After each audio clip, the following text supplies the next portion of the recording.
Did you look at me? I wasn't looking at you. No, I I know. wasn't. I wasn't looking at you at all. Like I was looking at the questions that I was very. Dang it! I That's messed it up. that's an First time in auspicious like 10 start. years, I completely messed it up. Oh yeah. I mean, First and only that's time actually we've ever messed up the beginning that's of this never podcast. ever happened before. Never. Welcome to another edition of AV Rant. I'm Tom Andry, and I'm here with. Rob H. This is AV Rant. It's your home theater and AV questions answered, and I'm ticked off, Tom. I am ticked right Did off. they cancel so you think you can dance? Is No, that what we, it we, is? we don't know if that's coming back, so I'm not sure about that. No, I am ticked off because I have now experienced Dolby Vision in all of its Uh huh. various forms. Uh huh. And in all of its various forms, it is very good, which means that is the HDR we could have. And if everyone would get on board with it, that could be the only HDR format we'd have to worry about. And it would work all the time, everywhere, on every display, even on an SDR display, because that was the thing I was testing. I've got this Oppo UDP 203 that was very Right. kindly sent to me by the folks at Oppo. Thanks to them once again. But I do not have an HDR display. My display is SDR only. But I got my first Dolby Vision Ultra HD Blu-ray, which is Spider-Man Homecoming. I put Okay. that in, and I get a Yeah. message on there that says Dolby Vision content. I'm paraphrasing here. I don't have the exact words, All but right. like basically, you can't adjust any of the Oppo player's picture output settings when the source is Dolby Vision. It's like this is Dolby Vision content on the disc. We know Okay. how to translate that to SDR, so you don't get to touch Yeah. any of the settings. Dolby has already decided how to do that for you. And it looks so much nicer than converting HDR10 content down to SDR. I mean, I'm sure I can fine tune that better with all the manual adjustments that I can make to HDR10 content on an SDR display, but I don't have to with Dolby Vision. All the detail is just there. All the shadow detail is there. All the highlight detail is there, because it's almost as if Dolby figured out how to convert HDR to SDR really, really well. And yeah, they did. So then I took my player over to my parents' place, who have an LG OLED, a 2017 C7 OLED model, which can play back Right. Dolby Vision. Played back Okay. Spider-Man Homecoming there in Dolby Vision, and it looks really, really spectacular, as you would expect it to. And then a nice thing you can do with the Oppo player is you can go into the HDR settings and select the forced option. And after you've selected forced, you then have to power cycle the Oppo player. But when you do Okay. that, it will now send out HDR10 even from a disc that's encoded in Dolby Vision. You have now forced it to output the HDR10 layer instead of outputting the Dolby Vision layer, which would normally. Cumbersome, but I can see where you're going with this. Yeah. Yes, go on. So you look at that, and I mean, it looks totally fine because the LG is a spectacular looking television, and HDR10 can still Sure. look very, very nice. However, you could pick out a few little differences where a little bit of the detail was blown out at the very, very brightest because the LG OLED cannot get to a full 1000 nits. It's having to tone map that. And you can see in some of the shadows that it's not quite as pristine because it's this static metadata where it was set it once and leave it there, whereas Dolby Vision is on a scene by scene or frame by frame basis. We could just have Dolby Vision. That could have been the beginning and the end of HDR, which would have Yes. meant okay, aside from the fact that it just plain looks better on both HDR and SDR displays, aside from that, you don't have to touch any settings. Wouldn't that be better for customers, especially customers who aren't super tech savvy and don't want to dig into it? You plug it in, you play it, it says Dolby Vision, and it all looks exactly how it's supposed to look. Ticked off, Tom. That's what we could have. It's not what we have, it's what we could have. Very Mm. annoyed. All right, that's my rant over. This is AV Rant. I just ranted. It was appropriate. That's the end of my rant. For those of you that may be new to the podcast, just remember Rob is Canadian. That does qualify as quite the heated rant Oh, yeah. in Canada. In That's Canada, some the people salty telling him language to coming from me. calm it down. Calm it down. All right. Speaking of things that, yeah. So the receiver is working good so far. I downloaded the Odyssey app. Nice. And my wife asked me, what was this $20 purchase that you made? Mm-hmm, And mm-hmm. I said it was the Odyssey app. She said, couldn't they have just sent you a code for that? And I said, Probably. Probably. Probably. If I had asked. Didn't think to ask. We still aren't in the mode, the habit of asking for things for free. It's just not what we do here. But yeah. So probably. anyhow, I bought it and I have used it exactly 0 times. I still haven't finished the remodel of the home theater. It needs a couple more layers of spackle, maybe, hopefully not, but maybe, and some paint. And then I need to buy the fabric that's going to cover the stuff. So because I want to put images on everything. So I'm thinking. I told my wife, I told her I wanted her to be involved because, it's my home theater, but it would be nice if she was involved. So I've got a fabric cover on one that's just black, and that one's going to stay black because I wanted to make sure I could do it or whatever. And I did mess it up a little bit, but that's okay. I can live with that. I told you I had an image of all the relative sizes of the starships in the different universes. Yep. I got that online someplace. There's also, I think NASA has posted some extremely high res images of like planets. That sounds likely. If I remember correctly, those were extremely awesome. I might use those. I'm also thinking the covers of my books because we did pay for that art. Might as well use it in some way other than the books. AV Rant logo, of course, that'll probably be on one. Some of the logos that they use for the videos on YouTube, think about using those. So that's all in the works. So we're still working on all of that. Some people have asked if I could pan the camera around so that you could see my room, and the answer to that question is no. I'm not going to do that. I don't want to because it's just I don't want to. My it's kind of a mess, and there's speck all over the walls, and I just. There's a certain line, and I've said this before on this podcast, but I'll say it again. Like, I don't tell people, even normal people that are my friends that I hang out with all the time, I don't talk about my musical preferences. Like, I tell you what music I've been listening to, and you may hear the music I've been listening to, but if you ask me, what's your favorite band, I won't tell you. Huh. It's just that's the line that it's like throwing a grenade in the middle of a forum. It just opens up like, how can we even trust this guy? He listens to, whatever it might be. So I don't really want to pan around and show you guys everything because it's functional and it's fine. But the reason that I do the things I do is like, why are all your wall mountable speakers on shelves? Because I have to switch stuff up, out all the time. It's just easier if it's on the shelf. No, it doesn't look as nice. No, it's not as whatever. How come you didn't do this or do that? I'm like, because I needed to get this thing done, and this is what I had, and I don't feel like answering those questions. So, it's fine. It's fine.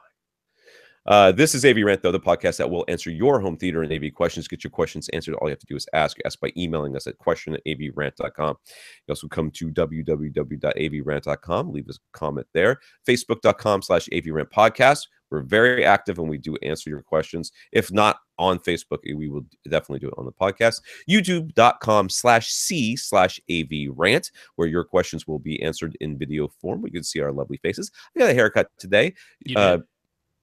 She didn't do the hair afterwards. She did a little something, but it was a little goofy, and then I got rained on, and now it's terrible, and whatever, I don't care. I'm old. YouTube, okay. So if you want to contact us directly, you can always hit us up at, Rob is rob@avrant.com with at First Reflect is his Twitter. I'm Tom at avrant.com at avrant_Tom. We also have our producer Austin, who takes care of all our videos, working on the question list as well. He has his own podcast, the We Watch Movies podcast. It's a podcast about hot wing sauce.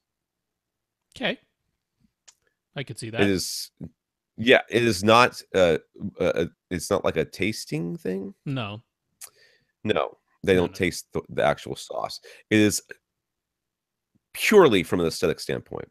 Oh, okay. They bring the hot wing sauce in, and they coat different types of wings. In order to get a high rating on this podcast, the We Watch Movies podcast, for your hot wing sauce, is it not only has to have a good coat on a wing that's been deep fried, which is traditional, of course, but one that has been deep fried without batter, one that has been deep fried with batter, one of those that have been grilled, those that have been baked. Grilled one time, I thought that was not a good choice, but they did. No. So that's the We Watch Movies podcast. You can check that out. Austin. Yeah. You can reach Austin on Twitter at Austin Pond.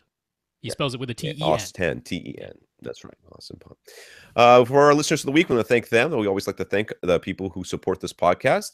Let's see. We're going to first of all thank Bill. Bill went to www.avrant.com, clicked on the Buy Us a Cup of Coffee link, and left us a PayPal donation. Those go into our coffers to help pay for all the things that we pay for. We also want to thank our 28 patrons from Patreon who are supporting who are currently supporting the podcast. So thank you, Bill. Thank you, Patreons. Yeah, patrons. Bill, thank you very much for the donation. And to everyone supporting us on Patreon, that's patreon.com/AVRant podcast.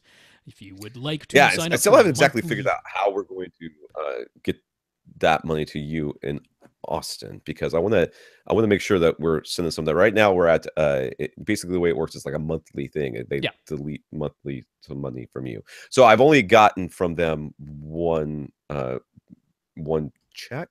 I don't know.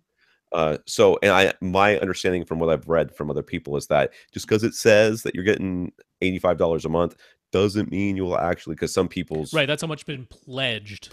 Some will go through and some will not. Yeah. So we'll see. And then I think what I'm going to do is let it build up a little bit, make sure that I'm taking out the stuff that I need to take out for the hosting fees and everything else. Costs. And then I'll split the remainder between you and Austin, because at this point, I don't really care that much about the money until it gets like enough, and we will quit our jobs and do this full time.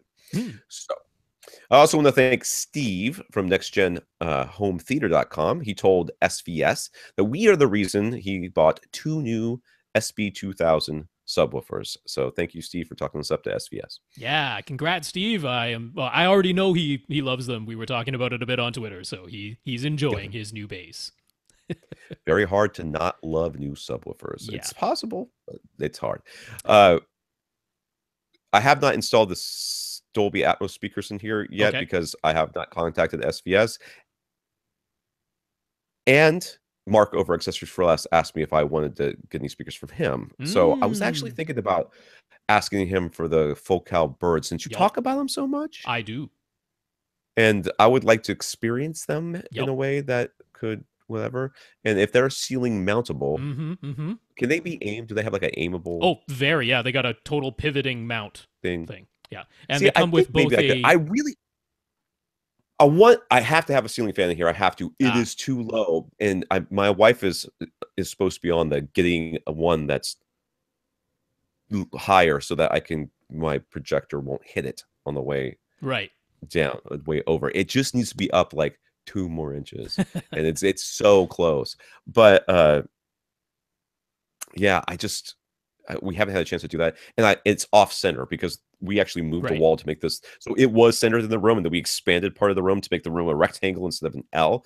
But so it was centered on the L part. Gotcha. So when we expanded the room to rectangle, it's now off center. So if I could just center it. Yeah, the Focal Birds, they come with both a round base and a 3-foot, like a tripod style base. So whatever is easiest to attach and looks best. But yeah, totally pivotable. Yeah, we have to be real close to the ceiling.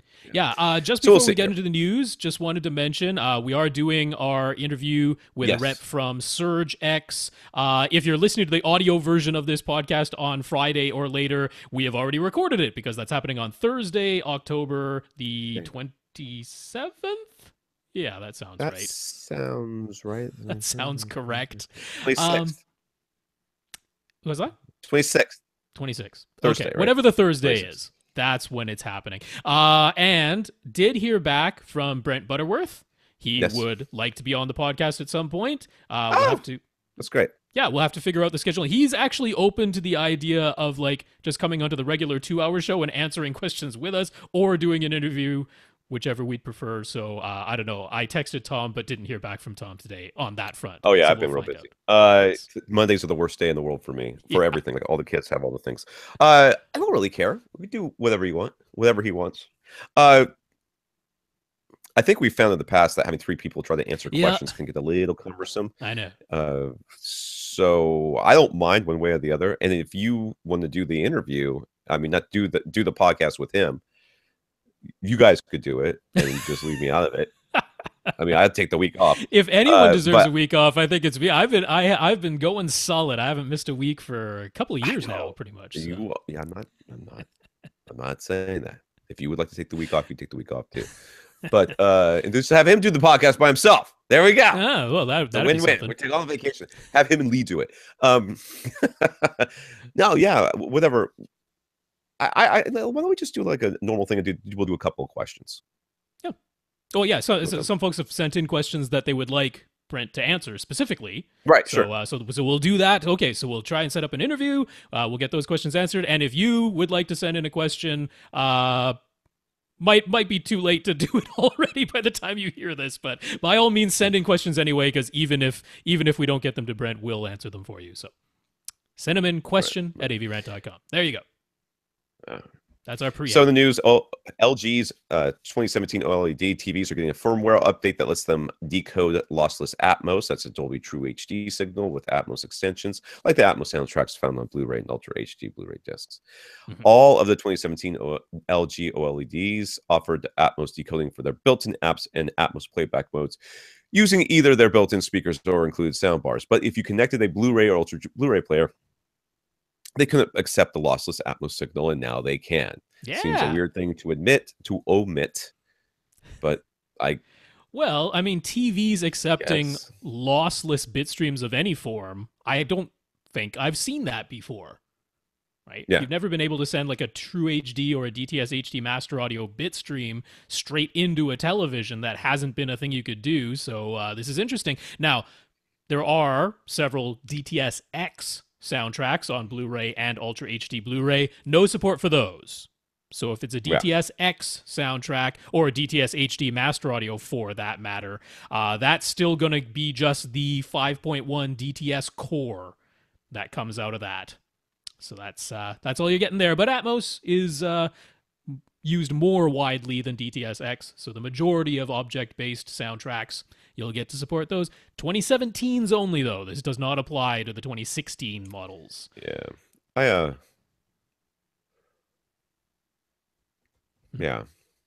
I've been enjoying the Atmos stuff. I tried to watch Spider-Man Homecoming last night. I rented it from Redbox. Was not in Atmos. The Homecoming that was on there was not in Atmos. Well, the Ultra HD Blu-ray is, so. So I got most of the way through it before I fell asleep. I was so exhausted. If you're watching the YouTube channel, you'll see that I'm wearing a blue shirt that you've never seen me wear before. It's brand new. It's from the Science Festival. Every year, St. Pete has a Science Festival. My wife volunteers. My wife's best friend is the co-chair. My wife has been like the volunteer chair before and stuff like that. So this weekend was a Science Festival. So we are completely annihilated from that. It was just going 24/7 for the last week. So there's been that. Let's get into comments here. Lee Overstreet was looking back through some of his old notes and emails and discovered that his first appearance as our AV Rant co-host pinch hitter was with Liz back near the end of 2012. So his 5-year anniversary is coming up. Traditional gift for 5-year anniversary is wood, so they happily accept a pair of SVS subwoofers if anybody wants to help him celebrate.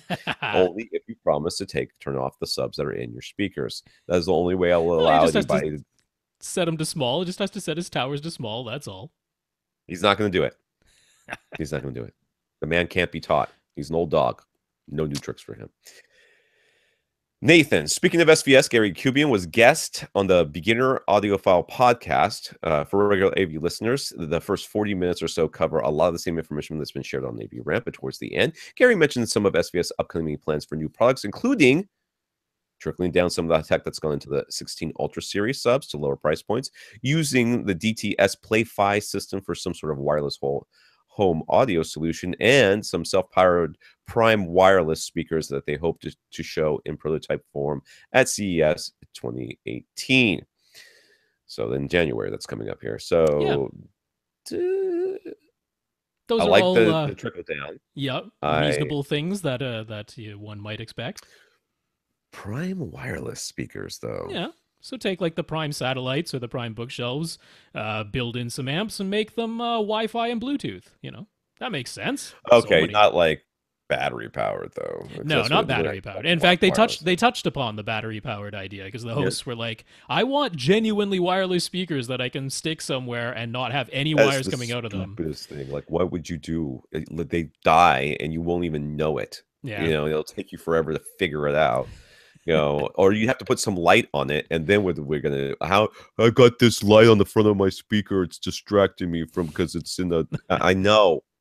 You do not want what you having to make sure you charged all your speakers before you go to play, and yeah, it's a struggle. It's tough to figure out how that's going to ever work. I'll tell you how they can make that work. This is honest truth. Those speakers ship with a fast charge battery, and the way that it works is you charge the battery. The battery can charge. Just keep the battery on some cradle or something, someplace or plugged into a wall. The battery can charge the speakers in like a fast charge in like 30 seconds or something like that. Something ridiculous. You know what I mean? You just hold it up there like that because you're not taking the speaker off the wall. It's not a thing that's option. It's not what you're doing. So you got to be able to just plug it in there and it just boom, it does it. But I just don't see that ever happening. Let's get to the questions here. Jonathan, over on AVS Forum.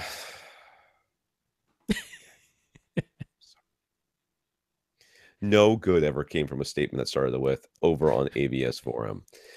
Mark Henninger posted an article titled "How to: Converting Passive Speakers to Active Speakers."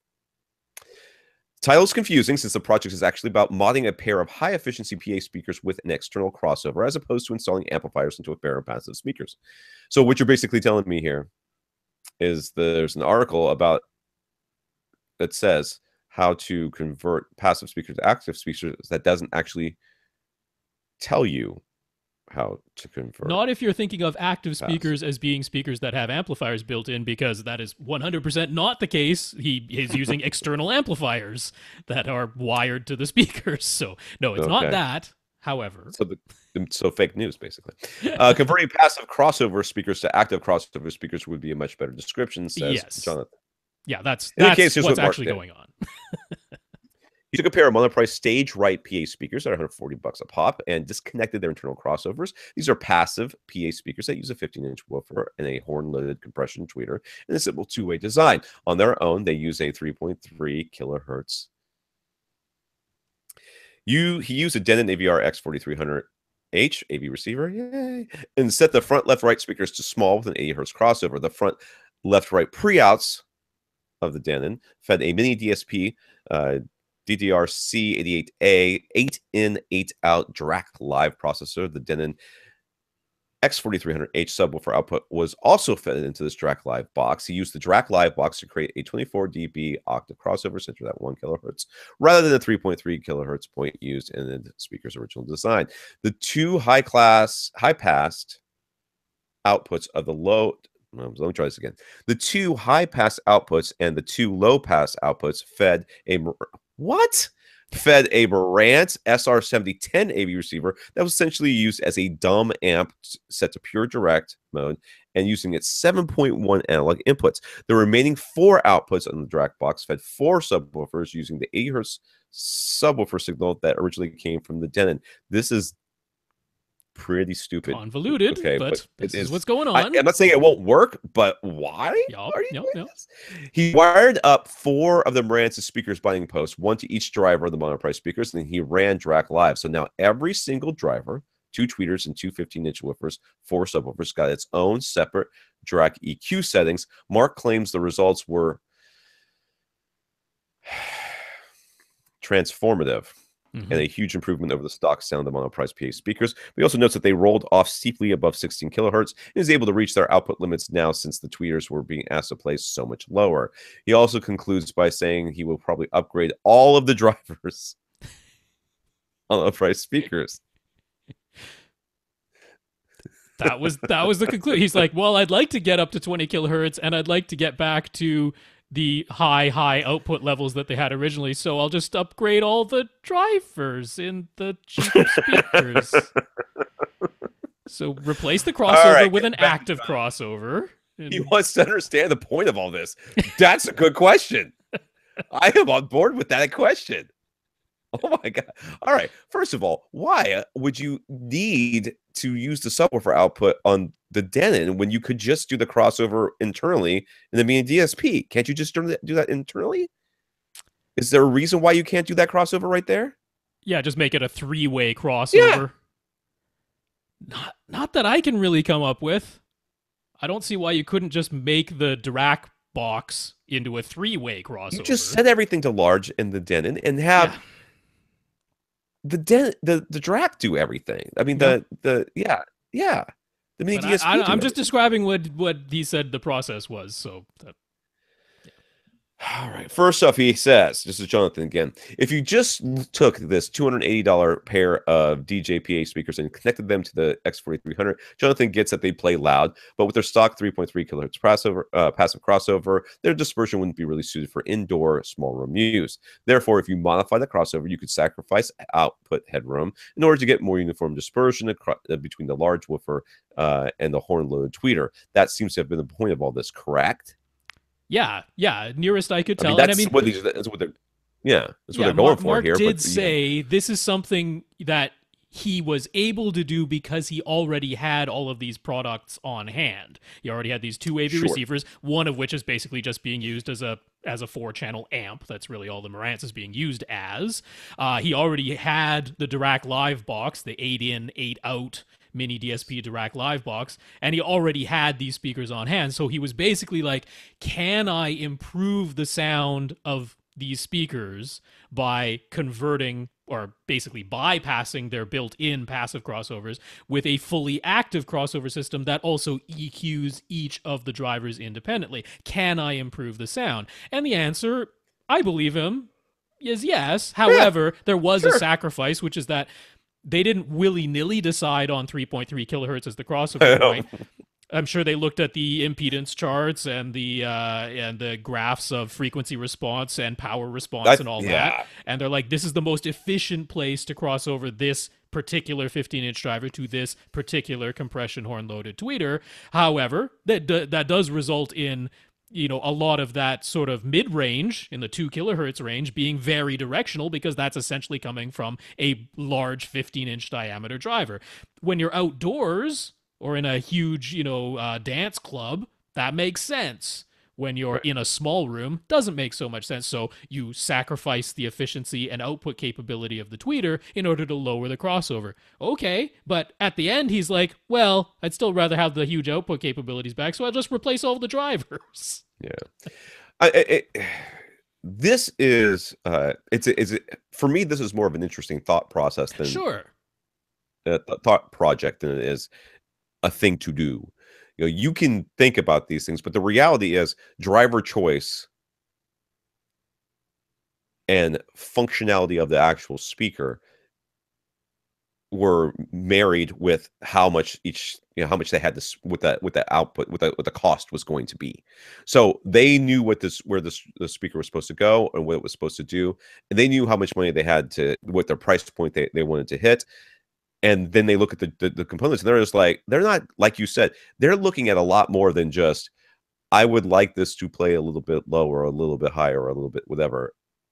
They are looking at impedance curves. They're looking at, driver breakup. They're looking at a bunch of things that go into choosing that 3.3 kilohertz. And you could very well have, by doing this, and it'd be interesting to see. I don't know, because I had no time to prepare this podcast, so it'd be interesting to see if were there any actual measurements done? Yeah, he had a frequency response, impedance measurements and stuff like that. Not an impedance graph, no. Well, the frequency response would be interesting too, because to see how much it dipped or did whatever. Oh my God, those are so much. No, that came out very, very nice and flat. So because of the Dirac doing the EQ, because there's Dirac in there. Yeah, exactly. Yeah. I'd be curious as to how well it, just taking the driver as is and taking the speaker as is and applying putting Dirac it through to Dirac. what's the difference really going to be? What's the difference really going to be there between what you did, all the work you did, and what it can do, what DRAC can do just by itself, or Odyssey for that matter? Really, it'd be interesting. Jonathan says, no, we've added $1,000 external crossover plus 4 channels of external amplification. Granted, that external crossover also independently EQs each driver, but if you simply spent $1,300 on a pair of high output speakers with better dispersion and a crossover design that's already better suited for indoors, for an indoor small room use, would that really be a step down simply because the whole speaker would get EQ'd rather than each driver separately? And in the cost of the external amplification, still wanting to upgrade all the drivers, how does this project make sense? It doesn't make any sense, and you're absolutely right. You spend $1,300 on a pair of speakers, and you're not going to run into any of the problems that he's running into. He's, like I said, it's done. Yes, let me show you, and this is how I did it. Should it be done? Absolutely not. Well, I mean, look, no one should do this. Like Phase Tech, right? They have their darts system. Yeah. Which uses Odyssey Pro, which is comparable to DRAC, and does this very thing. There is a separate amplifier and a separate crossover setting and a separate EQ for each individual driver in the Phase darts system. It's not EQing the speaker as a whole, it's every driver separately. Using Odyssey processing. So, I mean, they hit upon that similar idea, but now you need an amplifier for every single driver, not speaker, not channel, driver. And that starts to get really expensive for questionably beneficial results. It's like, if you just design a good speaker with a passive crossover, an active crossover, whatever you want it to be, but it's already linear and has even wide dispersion, then EQing that speaker as a whole should work every bit as well, because it already covered the things that were being corrected here. What he was correcting here was the dispersion pattern, the uneven dispersion between low, mid, and high. That was the result of these design choices. He's correcting the dispersion pattern and then using EQ to make sure he still gets linear frequency response. So this is, like I said, it's nice because he had all this stuff around, but the reality is last week we talked about a guy who found some Yamaha speakers that sounded like garbage, and he built a new passive crossover for them. Basically, it was passive, right? They do passive view active. No, it was a passive cross. It was car audio ports. It was a right, car audio ports. That's right. That's what I thought. And he probably did it for $1, $2. You know what I mean? I mean, that's the difference in price cost here. So if the solution here, if the idea here was to say, how using this active crossover, how much can I tweak it? How much can I do? How different can I make it sound? Blah, blah, blah. But that's not what was done. What was done was, can I make it sound pretty good? Well, you could have done that with a couple dollars of car audio parts to do the crossover and then plug it in through DRAC or Odyssey for that matter, and you're done. So it's and the title is hilariously wrong. Yeah, I mean, it's not even close to being right. They're not active speakers. I mean, you just had to insert the word crossover in there. That's all you had to do. Someplace. Yeah. It's crazy. All right, next question from Jonathan. Ars Technica posted an article that describes the Tickbox streaming device. I've never heard of this. And how the company that sells it is facing the first lawsuit in which Netflix, Amazon, and all 6 Hollywood studios in the MPAA have banded together to sue them from copyright infringement. Well, that's something you can put on your resume. I wonder if one of those sides has more money. I've seen that. I've never heard of this Tickbox, though it is nice that they named it after a blood-sucking, virus-ridden, carrying insect. That's bold. It's a bold choice. I'm gonna say you really just said, we're just going all in on this one. We're calling it the Tickbox, and we're just gonna steal all the stuff. I have no idea what this is yet, but I gotta believe. I mean, if it was just one studio or just Netflix or something like that, I'd be like, okay, what are these guys doing? But it really seems like that's not what's going on here. The Tickbox website claims that the device is legal because they don't host any content themselves and they don't download anything.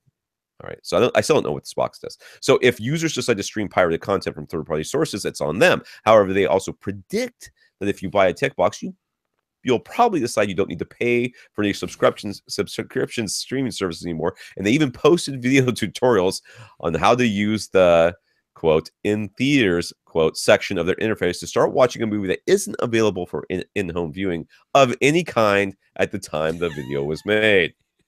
In other words, a bootleg camcorder copy. Turned back.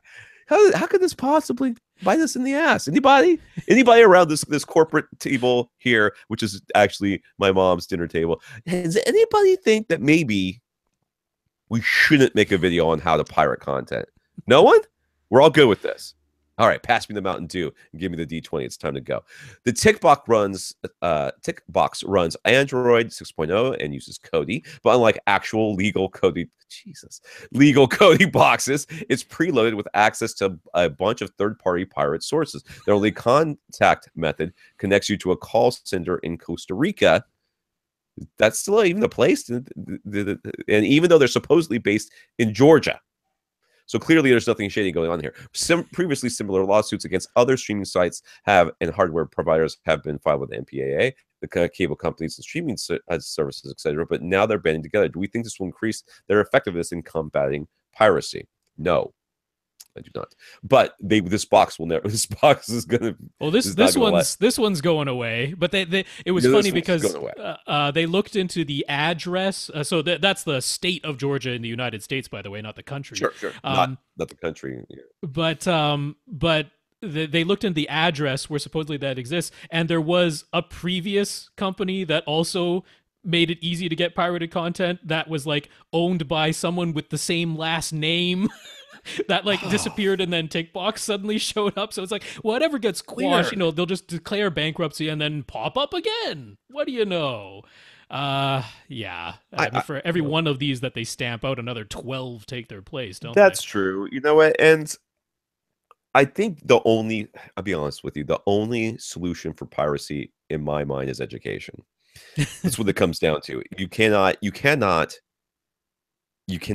sue this sort of stealing of content away. And there's some people that are going to do it no matter what. There's no amount of going to stop them from doing it. They're going to. College students are going to pirate stuff. They have no money. Well, also, the only reason they were able to file this lawsuit is because they said their headquarters was in the state of Georgia in the United States. A lot of these companies, they're like, we're based in some country that doesn't care about copyright infringement, so good luck suing them. Which, they still attempt to, but that's the way that a lot of companies get around that. So, yeah. But, I mean, for me, at least, as a content creator, I'm very much against stealing of content, though I know it happens all the time. I know there's people that listen to this podcast that do it. I don't approve of it. I'm not going to, I've been at people's houses and I've seen stacks of movies that they borrowed from friends or gotten from Redbox, and a little drive next to them. I'm watching them just burn them to this drive, and like, oh yeah, we'll watch them later. I rent a bunch now, and I'll watch them all later. I'm like, dude. The reality is, I don't know that as much as they want to stamp out piracy, the people that are willing to sit there and watch a handheld cam, it's telephone recording of a movie, they're just you're never going. That was unlikely to ever be a customer paying you $35 for an Ultra HD Blu-ray disc anyway, because they clearly don't care about the quality. I mean, when I was in when we were traveling, my wife and I, before we got married, we were in India and Nepal and stuff, and one of the major draws of the local bars they would post what movies they were going to be showing that night, and they'd be movies that were filmed just like this, but they're shown on CRT. Stood up on a stool, at one end of the restaurant. Everybody sits there and watches the movie and stuff, and it's just it's terrible, but it is.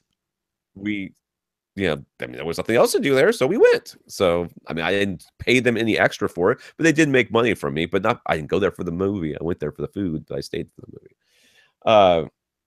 You're not gonna stomp this out with suing people. It's just not gonna happen. They should still pursue it because it is so important for legal precedents and stuff like that. But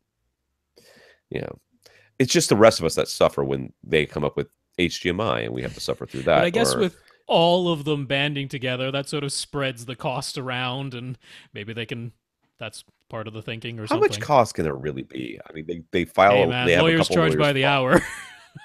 That's true, and then I'm sure the lawyers are bilking them for however much they can. But really, it's just file a lawsuit. The company disappears, and that's the end of it. Yeah. Daniel. This comes from Facebook. Daniel says he has a hot tub outside his place and he'd like to install some speakers that can survive outside year round. He's in Wisconsin, so it gets cold in the winter. Whatever he installs out there, he'd like to be able to connect it to a multi-room setup that he could control with she who shall be who shall not be named from Amazon or as part of a Sonos system. So would he also need a special amplifier? What all should he get to make this happen? Let me see if I got this right. He wants speakers outside near his hot tub. Yes, correct. But he also wants them to be able to be part of a multi-room setup? Those are the same speakers? Yeah, like he wants a whole house audio so he could play the same music inside and outside by the hot tub at the same time. Okay. That type of thing. Right, and it's part of a Sonos system. Now, I am not familiar with Sonos. I know I'm familiar. I know what they are. Yeah. He wants some kind of whole house audio. What you need is a distribution amp. You need an amp that can take multiple inputs and then distribute them to one or more rooms. And many of those amps, and I know Parts Express, I never remember the model number, but I know Parts Express has one that we've talked about a number of times here before. Yep. That you can take 3 or 4 inputs, I don't remember how many they are, and then shuffle them off to different rooms or have them all play in all the rooms, however you choose. So, Rob, tell them which one you should buy. Yeah, over at Parts Express there, you'll want to look for a Dayton distribution amp. If you just search for that at Parts Express, they have their 12-channel version. Now, they have the simple ones. They've got one that just sends 40 watts per channel to 12 different amp channels. You select whether you want 1 or 2 sources that feed all of those amps or one individual source for each of the pairs of amps. So you got 6 total different zones that you can do with that. They have a 60 watt per channel version of that, or they have the one that Tom talked about, which is matrixed. So you can have 6 sources, 6 separate rooms, and you can mix and match whatever source in whatever room, or one source in all the rooms, or one source in 3 of the rooms and a second source in 3 other rooms. So Dayton distribution amp is what you want to look for there. Now, I wasn't quite sure, because let's say he goes for a Sonos system. Let's say that's what he decides he wants for whole house audio, and he winds up putting wireless Sonos speakers in all of his indoor positions. And therefore, in that case, he wouldn't need a distribution amp, right? He's already got the speakers that are the wireless Sonos speakers. In that case, all he would need is an amp to drive the outdoor speakers that are by his hot tub. Well, if that's what you're doing, then you could I'd just stick with the Dayton. I know we've kind of not been as hyped about their Class D version, their APA 102 that replaced their APA 100, but it's $100, it's 60 watts. Class D for your outdoor speakers is going to be absolutely fine. And so for $100 you could do that. And then if it is Sonos, you would get their Sonos Connect, which is simply a thing that connects to the Sonos network and then sends out stereo left-right audio line level outputs that you would connect to this Dayton amplifier, and that would then power your outdoor speakers. So either way, I'm saying go to Parts Express to get your amplifier. If you're going to do one where the speakers are already a pre-built system for your indoor, then all you need is a 2-channel amp, and you'll connect it to a Sonos Connect. Or if you're doing it via Echo Dots, that'll also work. You just connect their stereo output to the amplifier of whatever speakers. Or if you're doing it with Chromecast audios, that's another way you could do this. Use the Google Assistant as your voice control. But in all of these cases, a similar idea. I will mention, whatever amplifier you have, you're going to want to have that inside and connected to your whole house audio system, and then run traditional speaker wire out to your outdoor speakers, but you want to make sure you get properly rated, which will be, they'll call it direct burial. That can be buried underground. It's also waterproof. It's weather resistant. It's what's meant for outdoors. So again, Parts Express, as you covered there, you get their direct burial speaker wire. And most of these outdoor speakers, it would be good to get the 14-4. So that's 4 leads of 14 gauge wire, because then you send that four leads wherever you have your speakers. And if it's a single speaker that does both stereo channels, you're all set for that. If you just twist it together, that gives you a larger gauge. Whatever you need, it's most convenient to get yourself 14.4 direct burial speaker wire. Yeah, if you twist them together, it makes them 11 gauge, which is nice. As far as outdoor speakers, there's a number that we recommend on this podcast regularly. Remember, outdoor speakers usually have, I mean, they'll tell you what they're rated for and everything else, but most of them are rated to go in Wisconsin, and I know that it gets real cold there, but I imagine they don't just sell these speakers in the continental United States. They probably also sell them in Alaska.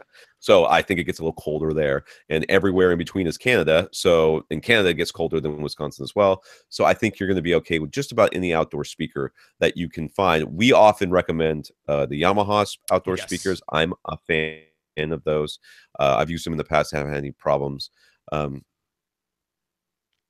I'm trying to remember the one that with most of those Yamahas, those are meant to be sort of like mounted on the side of your house, or they do suggest having some, like, not covered, but like a little bit of cover, like just the eaves that hang over your house, just that amount of cover. Which you probably have anyways, yeah. Yeah.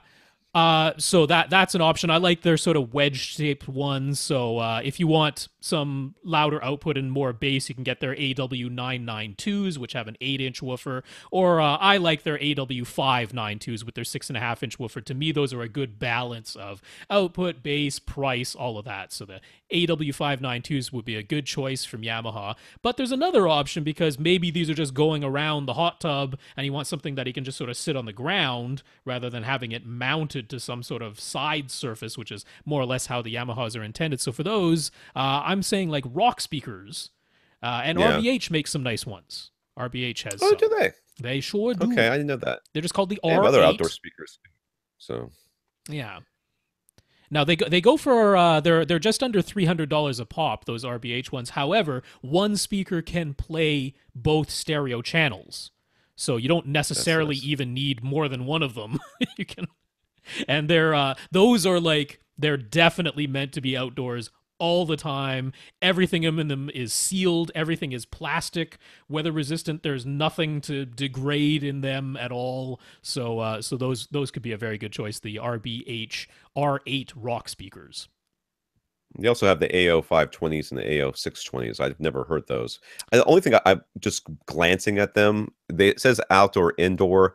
They don't look as weather resistant to me as the Yamahas that we're recommending. So if you do end up on the RBH website, just take a look at the picture of the back of them. You'll see that there's no covering over the binding posts, which gives me a little bit of pause. It's sort of like that speaker company that made outdoor speakers with a port in it.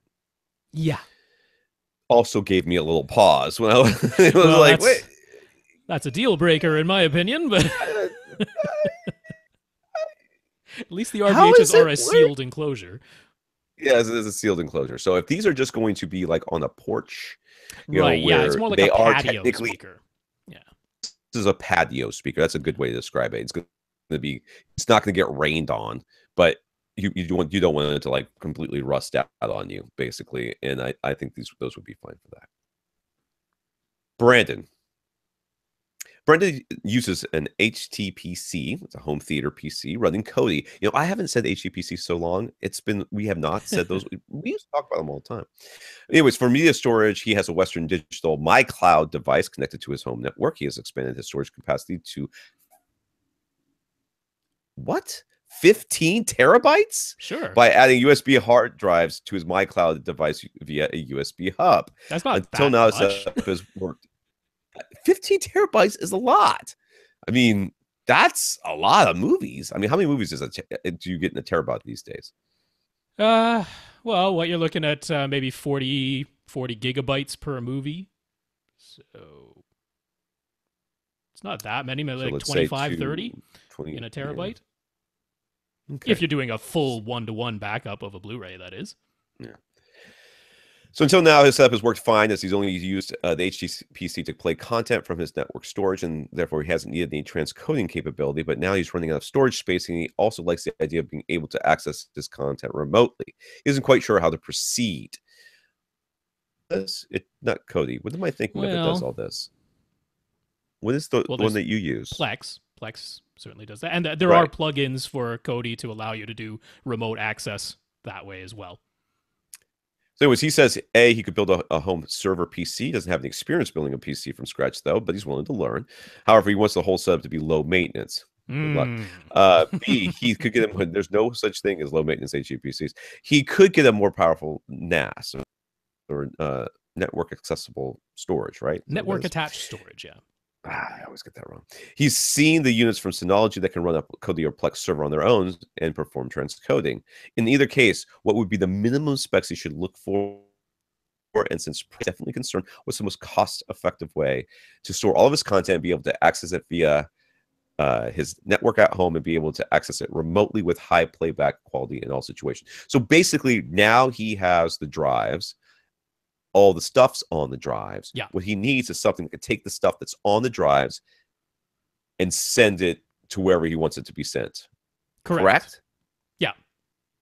I feel like there's already a box that does this, and he just has to buy it.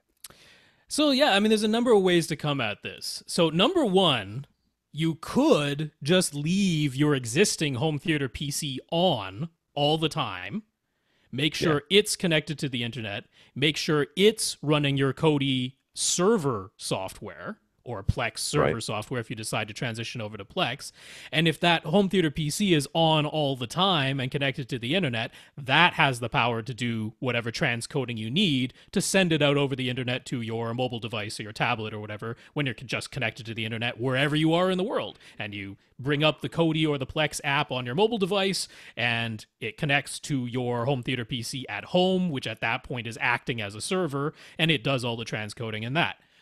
Now, obviously, that is wasting more electricity than a low-powered box by having your home theater PC on all the time, and it's not what I would call low maintenance, because having your home theater PC or any home server PC is... You're constantly updating it. You're constantly managing it. At least in my experience, that's been the case. I would not call that low maintenance at all. So he also wants to expand his storage. Right now, he's done kind of this makeshift model. He's got these MyCloud devices, which are network attached storage devices, but they're pretty low power, and that keeps the cost down as well. They're not powerful enough to run a Plex server all on their own. And then he's connected extra USB hard drives to its USB ports to expand its storage. He's like he'd like a more elegant, all his drives are in one place, and if he's going to go to the trouble of expanding his storage capacity and getting a box that can do that, maybe he just gets a box that is itself powerful enough to be the server, and then it's on all the time, not drawing as much power, it's powerful enough. And yeah, Synology absolutely has solutions to do that. I would look for essentially any of their quad-core models. Any of their quad-core models, if you want to do that, have enough power to handle the type of transcoding you're talking about. Now, some people want to transcode to 25 devices simultaneously, all right? If you want to do that, some people are nuts like that, If that's what you're trying to do, then you need something much more powerful. But he's like, this is for me. This is like, it's going to be one device remotely that needs to be transcoded at a time. So any of the quad-core NAS servers that Synology sells would 100% be up to that task. But they're a bit spendy, especially if you want to get ones that have more than 4 bays. So if you were to get the model that I like, it would be in their DSJ series. So right now, the current model would be the DS418J. That's the current one. So that's a lower cost one. It's under $300. You can put 4 hard drives in there, up to 8 terabytes per drive if you want to buy new hard drives. So you could just expand your storage that way. It does also have USB ports, so you can keep using your USB hard drives to expand the storage. So you could just migrate over, maybe add 1 or 2 more hard drives to it to expand your storage, and then continue using the USB hard drives that you have. That would be a cost-effective way to do it. And honestly, even though that isn't one of the quad-core designs, if all you're transcoding to is one other device, it should be able to do that. I can't promise you that fast forwarding and rewinding is going to be terribly smooth, because that tends to be the thing that trips up the lower powered devices like this. But if you're just playing something and it's transcoding to one device, it should be perfectly fine. So that's a very reasonable solution. Now, for everyone else who doesn't already have a pile of drives on hand, who doesn't already have their own home theater PC that they're already running, what I would recommend for anyone who wants to set up a Kodi or a Plex server and do it the easiest way I know how, get an NVIDIA Shield TV. Those are $200. I would highly recommend that you add a little micro SD card to it, because if it's Kodi or Plex, they keep all of the local metadata, so all of your posters and, all of that extra stuff. All of that has to be stored on the device itself, and the 16 gigs that are built in there that also holds the Android OS and that, it's not really sufficient for how much metadata you might have in a large collection. So you throw in a little micro SD card to expand the NVIDIA Shield's internal capacity, and then the choice of where you're storing all of your actual Blu-ray backups and that is up to you. You could do it through a USB hub, because you can certainly connect USB storage to it, or you could use network storage. And when you're doing the Kodi server or the Plex server on the NVIDIA Shield, all you have to do is point it to the network location. Where have you stored the content? That's where my media library is. It'll import all of that data, download all of the metadata, organize it really nicely, and the Shield does a heck of a nice job of transcoding. It can do up to 6 devices simultaneously really nicely. It can do up to 12 devices simultaneously, a little bit clunky, but I mean, that's way more than what you need for a really quite affordable device. So if you go the NVIDIA Shield route, that becomes your server. It's also a heck of a nice player, because it can output lossless audio and all that. It can do all that. So that could essentially replace your home theater PC, other than the ripping side of things. Of course, it can't rip anything itself. It doesn't have an optical drive. But as far as being the server that's on all the time, not eating a lot of power, also being a really nice playback device, also able to transcode, the only question is, where do you store all your content at that point? So he still wants to expand. The question is, do you want to put it on your network? Do you want just a big kind of, octopus USB hub of USB drives? I don't really know. I mean, so yeah, his next question basically answers what I decided to do. Yeah. Yeah. So he asks, what did you do?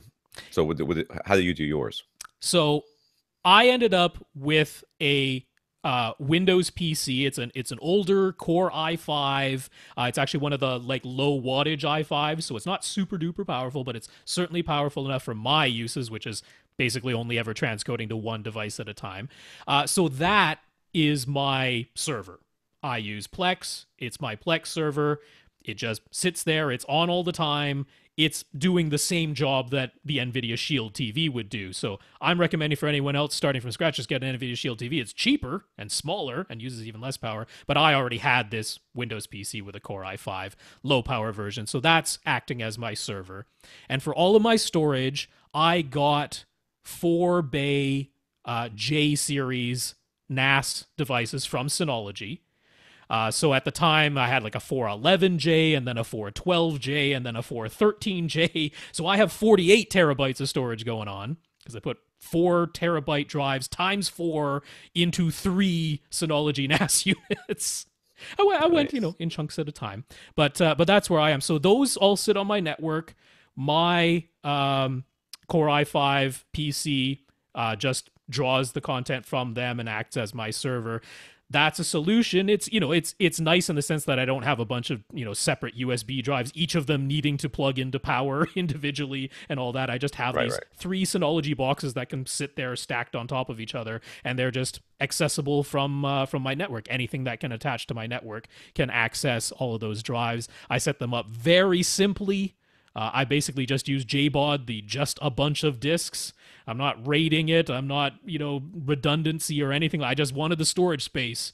So given that you can get those DS J series units, if you go with some of the older models, you can get them for around $200. So that's a nice way to have 4 hard drives in one space, all connected to your network. They're just not super powerful, so that's why I'd have the NVIDIA Shield acting as the server and transcoder. All right. That's my suggestion. For everybody else that want to talk about home theater speakers, let's go, let's go on. That home theater HDPC stuff, dude, just gets way out of hand. And but yeah, I mean, that's why brain. I like that NVIDIA Shield so much, because it's like you get the Plex server software, you decide where you want to store your content, and off you go. Yeah. Ronnie lives in Alaska. We should ask him about outdoor speakers. And he's planning to move into a larger house in the coming year. He says his wife has been extremely patient, understanding with him when it comes to his home theater purchases. And he has put together an Atmos setup in their current house using a Denon AVR X4300H. Yay. 2 SVS PC2000 subs, plus one of the new PB16 Ultras. SVS Ultra Series speakers all around with prime elevation speakers for the overhead positions. He loves the sound, even though he does not currently have a dedicated theater room. But he has 2 things in mind, the larger house and wanting to expand into a full 11-speaker configuration. So he knows he's going to need an external amplifier since the X4300H can only power 9 speakers on its own. So what amp should he get? He's thinking it would make the most sense to get the 5-channel amp and let the X4300H power the around back and the overhead speakers. But there's a very large price difference between the amps that claim around 120 watts per channel and versus the ones that claim 200 watts per channel or more. His wife is questioning why he needs to spend over $1,500 on an amp. But if it's a one-time purchase that will last a long time and actually be worth it, she's okay with it.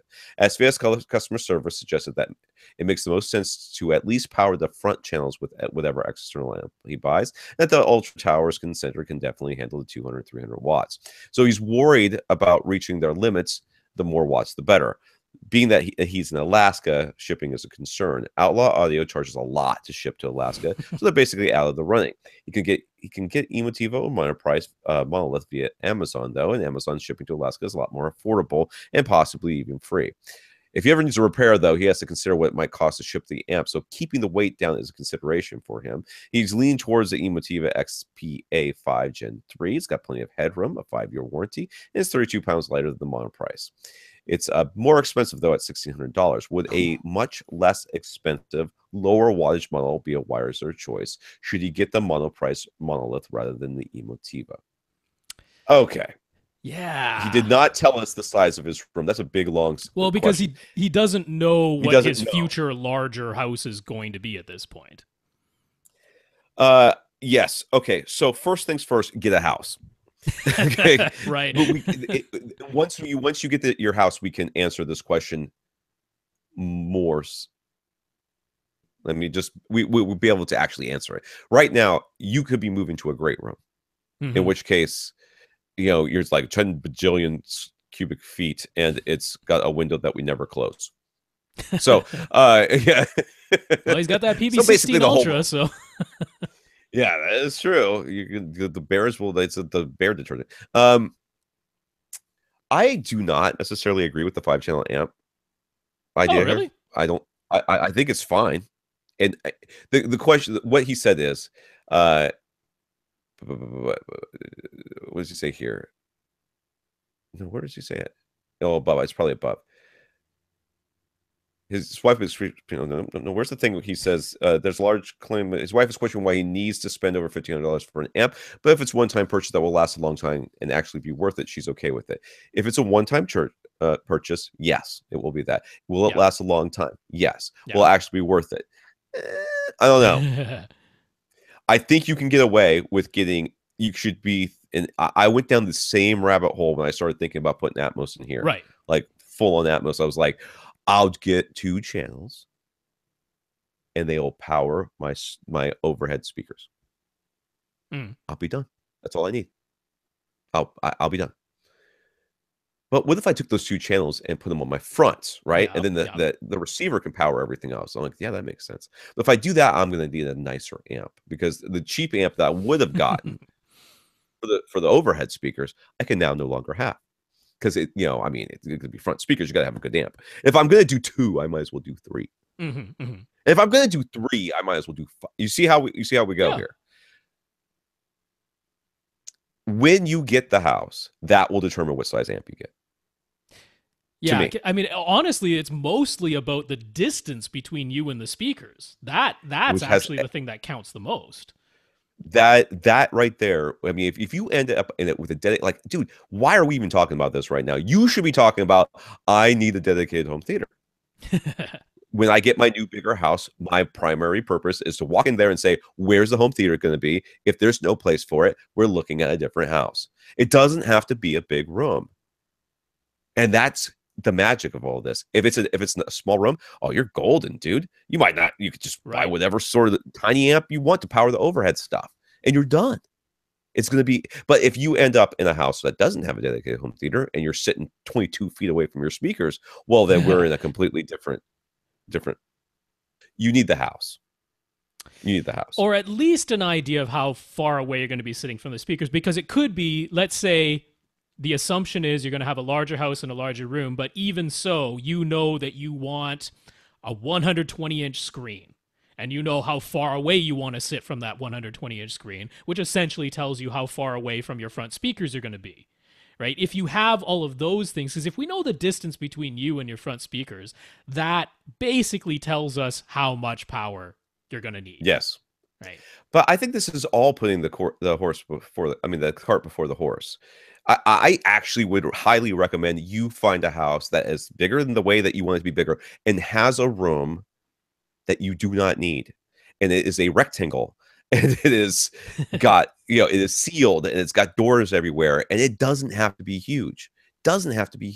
If it's like 20 by 15 or something like that, or 13 or 17 or something, you know what I mean? That would be great. It'd be perfect. You could have a nice little home theater in there. You could put 2 rows of seats. It would be real nice, right? I mean, the way I'm looking at this is because I understand where he's coming from, which is, I mean, essentially he wants to buy an amp, and if he wants 11 speakers right now, like right now where he's living right now, he has to buy an amp of some kind. So he's like, if I'm going to buy an amp of some kind, I might as well get my forever amp that will work for me in whatever situation I go to. Now, I mean, the way I've worked it out is based on the efficiency of the Ultra Towers that you have, the SVS Ultra Towers. Right. You can sit as far as 4 meters away from them.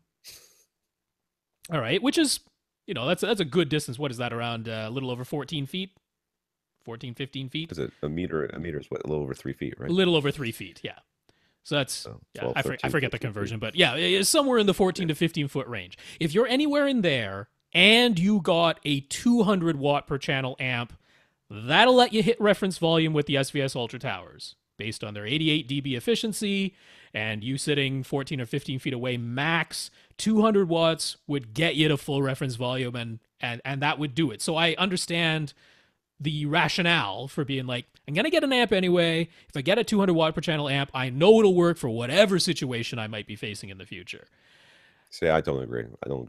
Oh, I understand that. So I see what you're saying, and I'm not. Your logic is unassailable. Okay. I'm just like, if you're in this situation and you're like, I just will get my 2 extra speakers above my head that I cannot have currently because of my thing. Right. You get an amplifier, the cheapest, smallest little amplifier that you can get.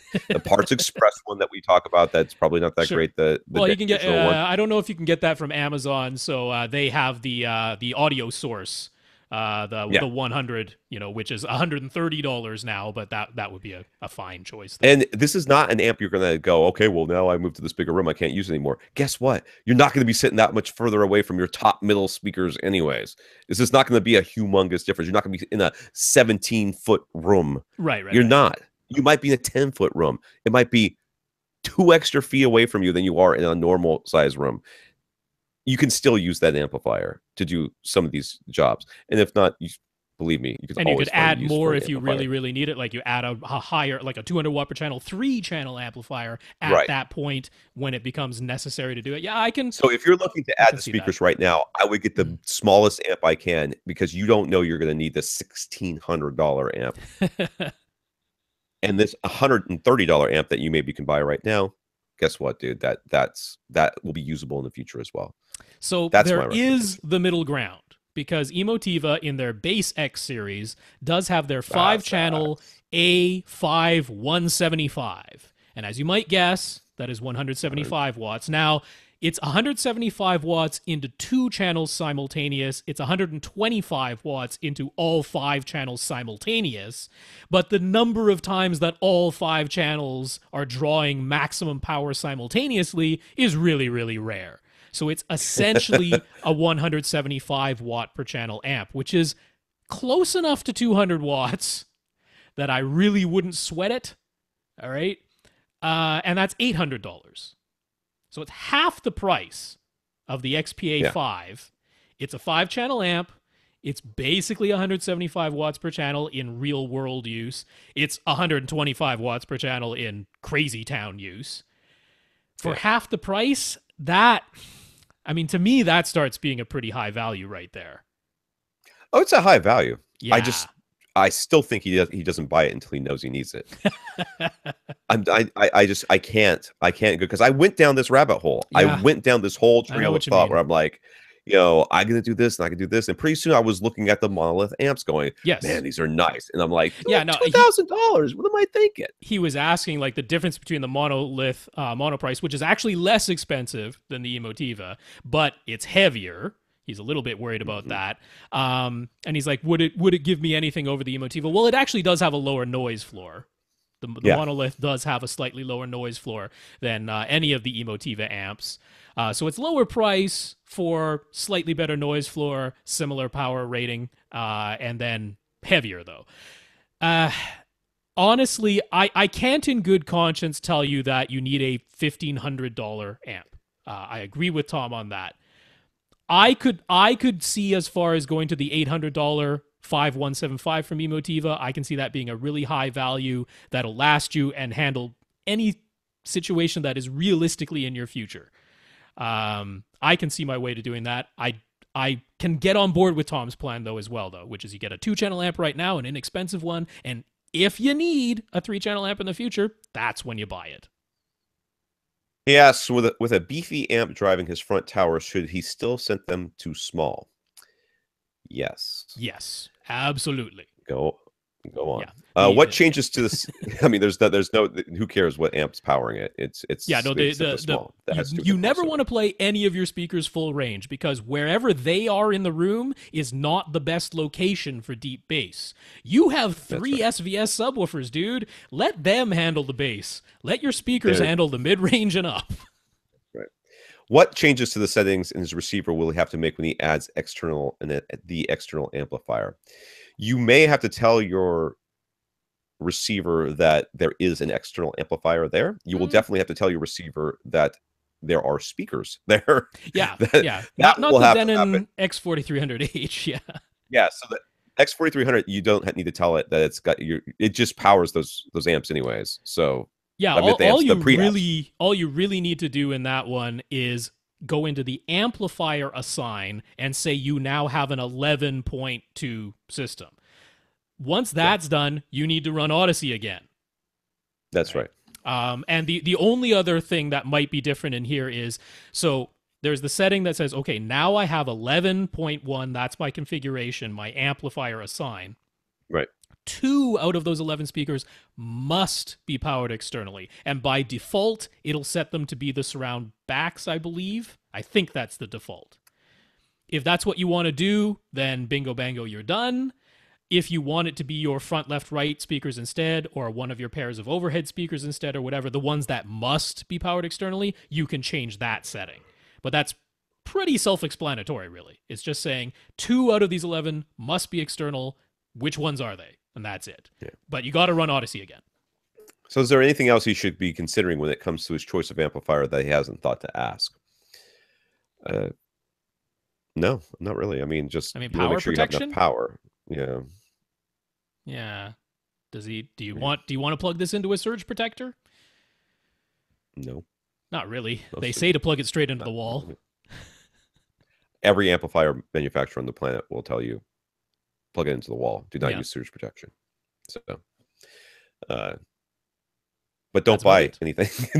Tom still says hold off on the purchase, and your wife can thank me later. Antonio has a 3,500 cubic foot room. This is from a Twitter question we got.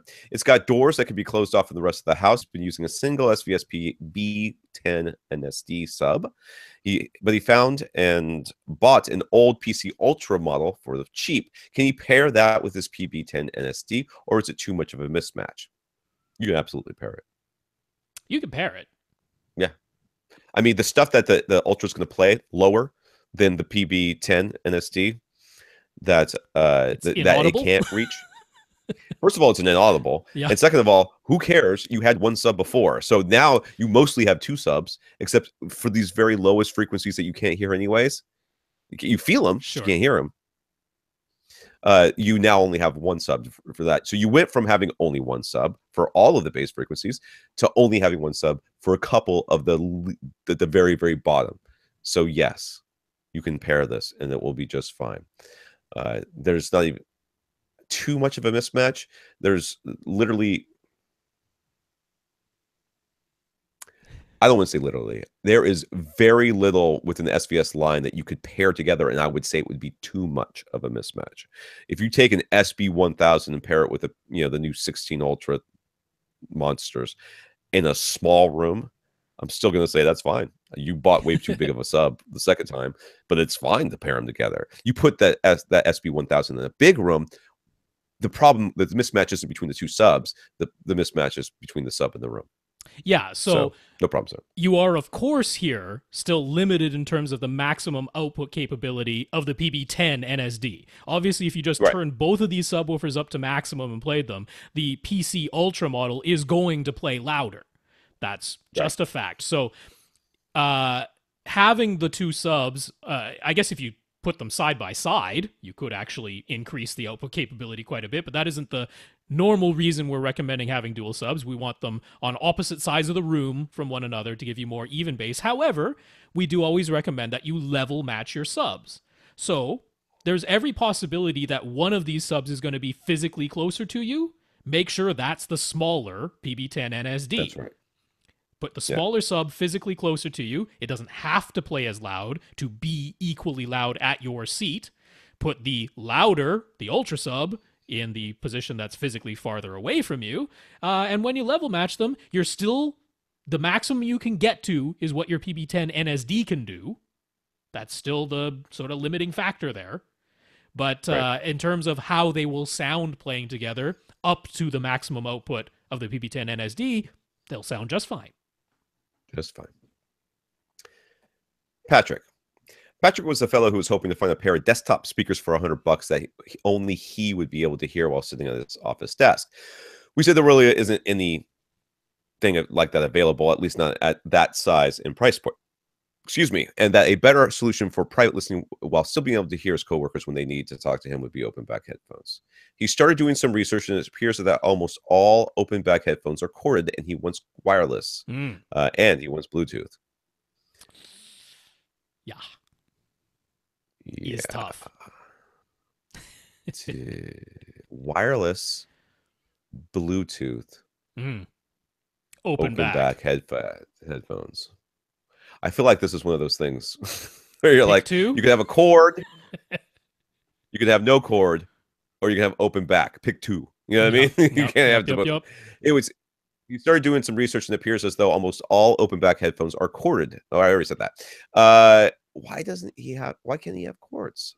I don't know, but he wants wireless. Do you understand Bluetooth? Let me tell you something about Bluetooth. I know it says 33 feet. They lie. They lie as much as lying can possibly be. If you step out of your little cubicle, they're gone. You're not gonna hear it anymore. Almost guarantee you. Was he looked into the Sony 1000 XM2 and KEF Space One wireless headphones because they both have adaptive noise canceling that can be adjusted via the app or turned off altogether. But will that allow him to hear when his coworkers need to talk to him? Can he really believe the marketing hype? That's not what noise canceling means. That's not what any of that is. Nope. That's not what that means. No, noise canceling. Okay, think of it this way. When you're on a plane, this is what noise canceling is. When you're on a plane, there's that drone in the background. Yeah, the engine sound. Yeah, that engine sound in the background that's going on constantly. That's what noise canceling does. Yeah, it actually noise canceling takes and inverts the wave, so it's now playing extra sound into your ears, but that sound is canceling out the sound of the engine. I was very disappointed when I put on my first set of active noise canceling headphones and I could still hear my children speak to me. It was a very disconcerting thing because I was like, I thought I was going to be able to tune you out. It's not how it works. It takes those uniform sounds and creates an inverse wave to cancel it out. So it's actually putting more sound into your ear. It's just that you don't hear it. Yeah, where he was being led astray by the marketing is that it was saying, because you can tune the noise canceling or turn it off altogether, when you need to hear the outside world, you still can. I'm like, nah, that's really not what's going on here. That kind of has nothing to do with it. Both of these are still sealed. They're way more than $100. This isn't really what you're looking for in either of those. Yeah. Right. So both are clearly well above his $100 budget, but he's now willing to save up if it means getting what he wants. What do we think he should get? I think you should get a wire, a really long wire. Is what I think you should get. I mean, you're sitting at a desk at an office. It's tough for me to say that not having the cord if you're gonna, is like how much vital. are these headphones, by the way? How much are? So the Sony 1000 XM2s are $350, and the KEF Space ones are like $650 because they were designed by Porsche. Of course they were. Yeah, get the Oppos or the PM1s or whatever. Those are super expensive too, though. Those are like $1,200, but those are really nice, and they're open back, and they're planar magnetic, and they sound amazing. No, I mean, if you are okay with the cord, I'm suggesting the Sennheiser HD 559s, which you can get for just under $100 on Amazon right now. So the open back, really nice sound, but they do have the cord. So I was like, okay, let's say he's got to have wireless for some reason. Well, Sennheiser does have a pair of open back wireless headphones. Those are their RS120s. They're actually like $99. So it fits that. There you go. But they don't do Bluetooth.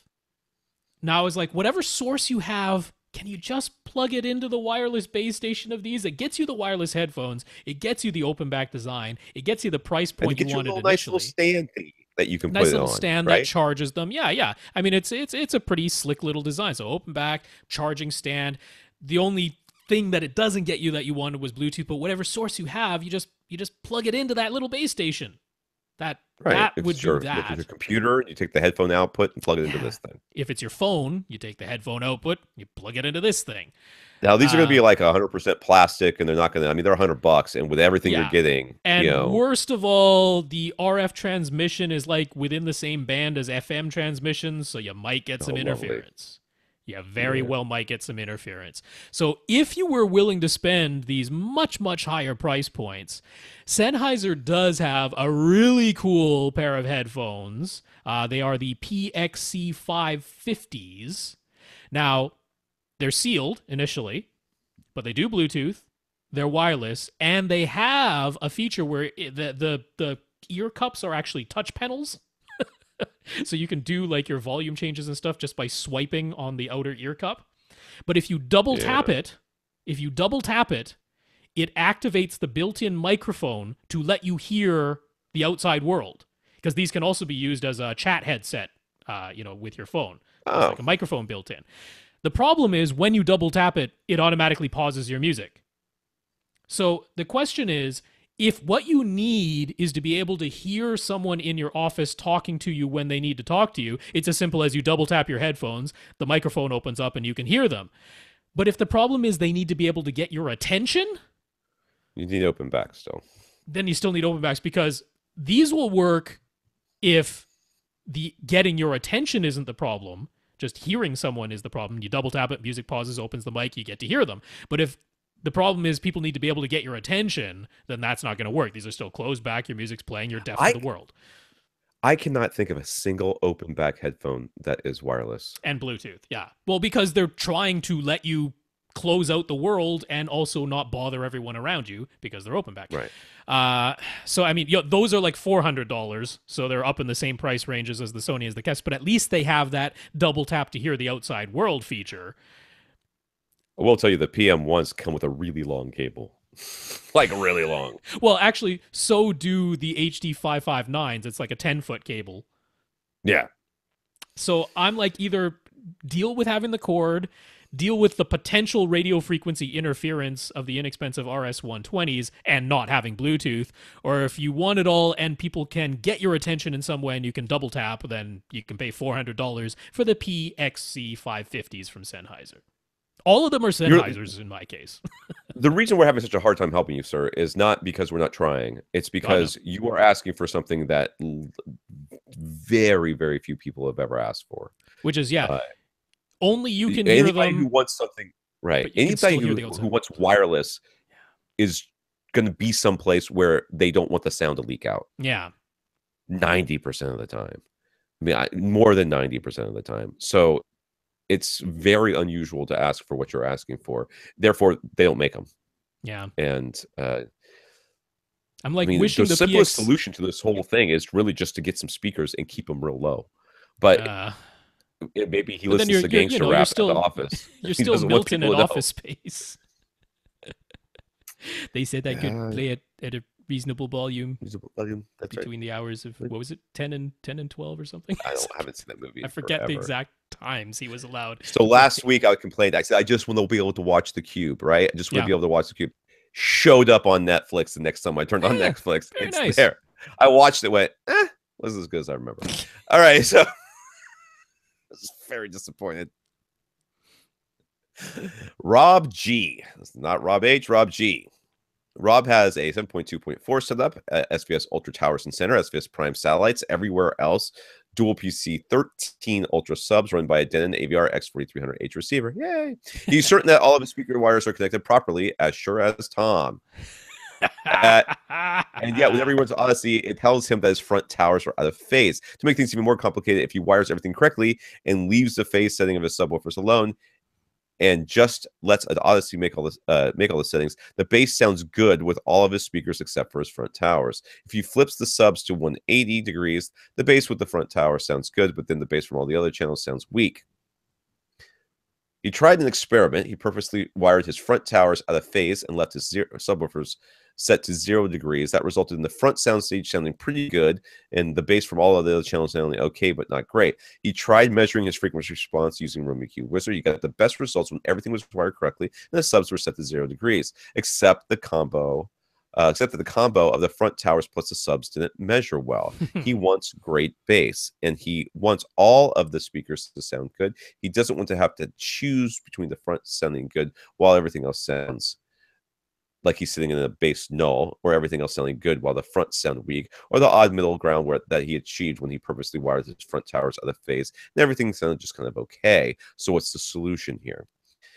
Are his speakers set to large? I know. I feel like his speakers were set to large. That was absolutely my thought. Or if not set to large / full range, set to a very low crossover point. I'm betting that crossover is like 40 hertz or something like that. You know, because it did the same thing to my speakers. It set them to 40 hertz, and I was like, nope, thank you. Going up to, I set everything up to 80 except for my Eventiva surround speakers, which it set at 110, and I left it at 110. Right. Everything else I set to 80. The Veris Grand bookshelf speakers were set to like 60 hertz or 40 hertz. It was ridiculous. They play really low. Set everything to 80. I feel like you have your tower set to large, or maybe like 40 hertz or something like that. Yeah. So I would change your crossover and run and do this thing again. and see Now how I things. know I understand the appeal. You're like, I got these SVS Ultra Towers. They have these side firing 8-inch drivers. They can play really low. Don't I want to set them to a low crossover point? No, because this is what happens. The bass coming from the towers starts bouncing around your room. The bass also coming from your subwoofers starts bouncing around the room, and when those sound waves meet up, they start canceling each other out. They start creating nulls that you don't want, unevenness from seat to seat. You don't want your front towers playing the same deep bass as your subs. They're not in the correct positions within your room. I really suspect that's, especially if he really did just run Odyssey and left it, because that auto setup definitely set you to either full range for the towers or a really low crossover point. Yeah, I agree. You must and you know what? Even if you did set them to 80 and these are the problems you're getting, raise the crossover. Try it at 90, try it at 100, try it at 110. That's actually the issue, is your towers playing bass that I know they can play. That's cool. I know the appeal of wanting them to play it, but it's not working. This is the problem. This is what happens. Now, I don't know why it's telling you they're out of phase, though. That's a question mark. That is really weird. It was really weird for me, too. I'm still questioning whether or not I have this thing set up right. It's thrown my whole world out of whack. Those of you that don't remember last week, I set up a new Denon X4300H, and it said one of my speakers was wired out of phase, and I checked it, and it was not. But then I switched it anyways, and it sounded better. Yeah. But I'm still, my wife is like, you are, God, just sit down. So anything that's in stereo, I go and I put my head like directly between the two speakers to see if the image is coming out of the direct, because it's the sound, it seems like it's coming directly from the screen, which is exactly what it should sound like. Yeah. And it does. Okay. But I've got the speaker wires switched, and it's driving me absolutely bonkers. It sounds right. I don't believe it. I just can't. It's too much. Maybe the internal binding posts are switched inside your speakers that you can't even see. I absolutely believe that that's the case. I do believe that that's the case, but I can't believe it's the case. I can't. Because I think it's the wires. I think there's something wrong with the wires. I think the wires are weird. So am I going to switch the wires? No, I'm not going to switch the wires. If I switch the wires, and what if it's not the wires? Then what do I do?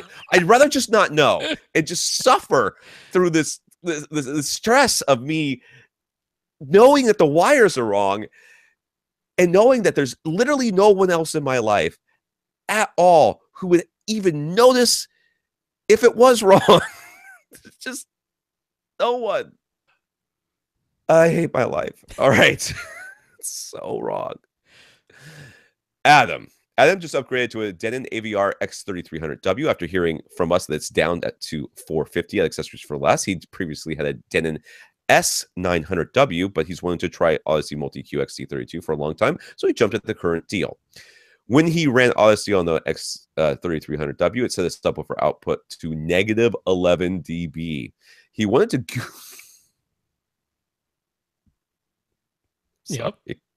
He wanted to goose that level a bit, so he tried both methods that we discussed last week. He only wanted the small boost, so he went to the speaker setup menu and went to the manual sub menu. And the test rooms played and increased the trim level a decibel or two. That seemed to work just fine. Then he put it back down to negative 11 dB, where Odyssey had said it. He tried using the audio menu and subwoofer line level sub menu. As soon as he turned it on, and had it at the default 0 dB setting, his subwoofer got way louder, much too loud. So it seems as though the subwoofer level adjustment setting in the audio section overrides whatever the trim levels are set to in his speaker settings menu. He isn't sure what we decided is the best way to goose his bass level a little bit. He decided on using the speaker settings menu and the trim level settings where the test tone is playing. Does that seem correct? Yes. Seems correct. That is the way I suggested doing it anyway, because that's universal. It's across all your inputs, and it sounded correct. That's the main thing, and you got your extra 1 or 2 dB goosing that you wanted. Yes. By the way, if you ever find yourself in a situation where your subwoofer is being set to negative 11 dB on your trim levels, it is because the volume knob on your subwoofer is too high to begin with. So you should lower that. I'm almost surprised that happened, because XT32 gets you to adjust the volume level of the I sub know. before it runs. So I'm not It sure how gave this me happened. all sorts of issues. It gave me all sorts of issues when I was doing it because I was like, it was like, you can skip it though. You That's can skip true. that. That's true. Maybe he skipped it. So maybe he skipped it. So he didn't change his. Is this the same guy? It Yeah, is. he didn't change his speakers. Still the same 5.1 speaker setup he's been using. He plans to add top middles for Atmos, but he noticed that the X3300W seems to have a higher noise floor than his older S900W. To be fair, he only noticed a slight hiss coming from his speakers when he set the master volume higher than 0 dB, above reference volume, but he never heard any noise floor at all with his S900W. So why would the newer receiver produce a slight hiss above 0 dB while the older S900W didn't? And should he be concerned that the noise floor will get even louder when he adds the top middles? Yeah, you could be concerned about that. If you're getting a noise floor, likely, in fact, yeah. Yeah, if you're getting a noise floor because you're running these speakers, adding more speakers just puts more strain on your amplifier, and it will increase the noise floor. Why are you getting a different noise floor from your older receiver, even though this one's more expensive, or at least has more stuff in it? Because they had to pay for all that stuff that they put in there, and they still trying to give it to you at a reasonable price. And very likely something within the amplifier section suffered because of it. Yeah, the S900W, that's going back a couple of years because I think, what are they on, the Yeah. S930 at this point? No clue. But I think the S920 was the contemporary of the X3300. I might be off by 10 in those numbers or something like that, but I think that was the way. So yeah, it tends to be the case that some years they are able to put a little bit more money into the power supplies and the amplifier sections, and then other years, in order to hit the same price points and add more features, they do cut back a little bit on the amplifier section. However, I question a little bit how much attention you were paying and how many times you turned the volume knob above 0 dB on your S900W. Because maybe it was there, but you just never noticed it because you never turned the volume knob that high, or you just weren't. It doesn't really matter. Really it's listening neither for here it. nor there, because the real question is he going to have more noise floor? Right. And the answer is you will. Yeah, in all likelihood, yeah. So what can you do about that? External amplification. I mean, you only spent $450 on this thing to begin with, so you should have some money to burn on that. And it really, you don't like we said for the other guy, you don't need to go get a 5-channel $1,500 amplifier. You can buy a $100, $120 one to power the overhead speakers, or maybe get a 4-channel one and do your surround backs. Or he's only got 5.1, right? Yep. So well, he's going to 5.1.2. That's the plan, right? So I mean, you could use the 2-channel amp. Well, you should definitely use the 2-channel amp for the overhead ones. But if you get a 4-channel or two cheap 2-channel amps, you could do your surrounds and this thing, the overheads ones, and then that should hopefully lower your noise floor a little bit. But I would test that before I bought 2-channel amplifiers. I would buy one with the plan of using them for the Atmos, and then hook them up to your surrounds and see if the noise floor goes down. I would do that. Okay, this last one because I'm going to bed. Robert in Perth, Australia. Hey, Robert. Should have hung out when I was there, dude. I do miss Perth. I do quite a bit. First up, a while back, Robert asked about connecting both his 4K HDR LG OLED and his 1080p projector to a 4K source. We suggested a Sewell split deck might work, as long as he always had the projector turned off whenever he wanted to use the OLED TV. That specific model was impossible to find in Australia, so we found a different HDMI splitter that said it was 4K, HDCP 2.2, 18 gigabits, and all that stuff. Fortunately, it did not work. The LG OLED TV would only show a black screen with occasional flicker of an image, so he's back to only connecting one display at a time. He's finding the OLED looks good, and he isn't missing his projector. It looks so good that he's not even missing his projector that much. So for audio, he's running an optical toslink cable from his LG OLED TV to his Marantz SR6010 receiver. That's getting him 5.1 audio from any of the built-in streaming apps, but he's wondering if he could be getting even higher quality audio by using HDMI ARC, or audio return channel functionality. He's got a C6 OLED from 2016. Will that model send Atmos via ARC, or audio return channel. Well, we just heard at the beginning of this podcast that they just sent out a firmware update for the 2017 models, but 2017. You got 2016, Haas. So not yet, and maybe not ever. Yeah, this has been a complaint of 2016 model year owners because the audio return channel will not send out Dolby Digital Plus. It is sending out what we expect HDMI audio return channel to send out, which are the exact same signals as what your Toslink connection can do. 5.1 Dolby Digital, 5.1 DTS, or technically 6.1 DTS ES, and 2-channel uncompressed PCM. That's what Toslink can handle. That's what HDMI audio return channel can also handle. The 2017 OLEDs and some of the Vizio models as well are kind of an exception, a newer exception, where they've managed to get Dolby Digital Plus bit streams to work with the audio return channel. But the 2016s, they can't do it. Some people are saying they're hoping maybe somehow with a firmware update they could, but so far LG has been mum's the word about that subject. They're like, sorry, can't do it. So really, I would not hold my breath on that one, to be honest with you. Yeah, what you're getting right now from your Toslink connection is the same as what you would get from the HDMI ARC connection. So in your case, with the 2016 OLED, there's no advantage to be had with audio return channel other than just not having one extra cable. Right. So he uses a Harmony remote, so he really doesn't want to have to turn on HDMI CEC and have it mess up his sequences and commands when he wants to use Harmony activity. Is it possible to deactivate all of the CEC's command stuff while still using HDMI ARC in his case? Well, you don't need to use it. So the question's moot, but I can't think. I mean, you have to have CEC on for ARC to work. You have to. In the TV. Right? Yeah. Yes. Yeah. So it's interesting because with some of the higher end Denon and Marantz models, your SR6010 being among them, they actually do give you separate menu settings for HDMI control and HDMI audio return channel. Oh, that's nice. So in the SR6010, you can actually turn on HDMI audio return channel without turning on all of the control commands. HDMI CEC must be turned on in your OLED for HDMI ARC to work, but you can separate ARC from the control part in your particular Marantz receiver. So you could actually do this. However, like we just explained, though, you're not actually going to get any benefit in terms of the audio quality. It's except for the reduction of one cable. Except for the reduction of one cable. But it's the same formats that you're already getting with OLED. Yeah.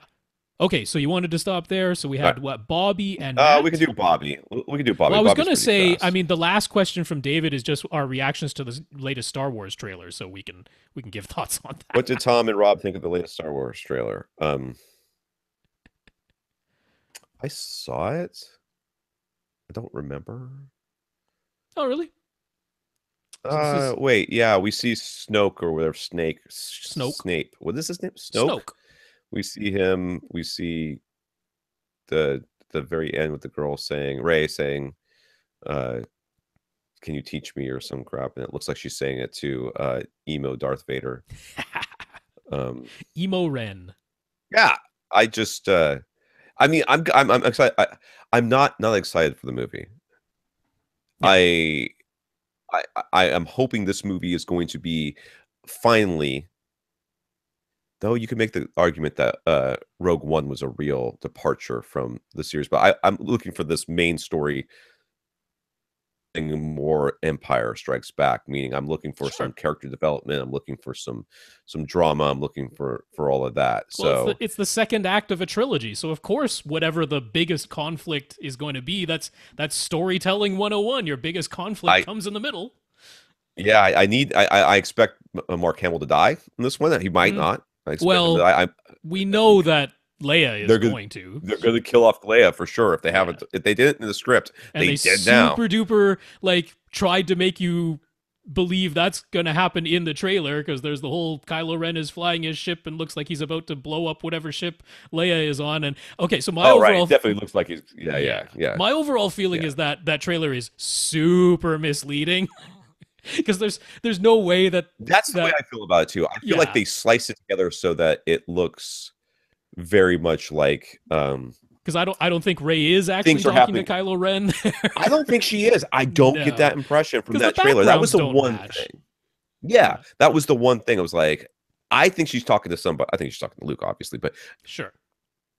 They made it look like she was talking to him, and I'm like, I don't really see how that makes sense. I mean, he just put his hand out, so I mean, that could have been like telling one of his stormtroopers to hand him something or whatever. I mean, I think it's super misleading. I mean, we know Princess Leia does need to die in some way in this movie, but it's probably not what it looks like in the trailer.